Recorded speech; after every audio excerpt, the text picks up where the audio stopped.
আপনারা পার্লামেন্টে বলেন আর বাইরে বলেন, মাননীয় স্পিকার, বিরোধীদেরকে বলবো অন্তত অসত্য কথা বলে মানুষকে যেন বিভ্রান্ত করা না হয়। এমনকি ব্যক্তিগত পর্যায়ে আমার ছেলের বউ, তাকে ইহুদি বানিয়ে দিয়েছে। আমার দুঃখ হয়, অথচ তারা জানে না, বোধহয় একটু ভুল হয়ে গেছে।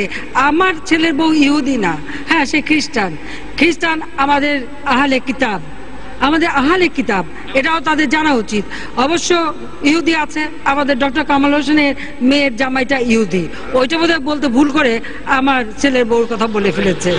কামাল হোসেনের মেয়ের জামাই যে ইহুদি সেটা না বলে আমার ছেলের বউটাকে খামাখা টানাটানি, এটা হলো একটা দুর্ভাগ্যজনক। এই ধরনের আরো অনেক অসত্য তথ্য তারা দিয়ে যান। যা হোক, মাননীয় স্পিকার, আমি আর এ ব্যাপারে কথা বলতে চাই না। আপনি এই যে সুযোগটা করে দিয়েছেন সকলকে, আমি মনে করি এটা পার্লামেন্ট প্র্যাকটিসের জন্য অত্যন্ত ভালো, এবং আমি আশা করি আমাদের মাননীয় সংসদ সদস্য, বিশেষ করে বিরোধী দলের যারা, তারা যুক্তি নির্ভর এবং সত্য তথ্য দিয়ে কথা বলবেন, অহেতুক অসত্য তথ্য দিয়ে মানুষকে বিভ্রান্ত করার চেষ্টা করবেন না।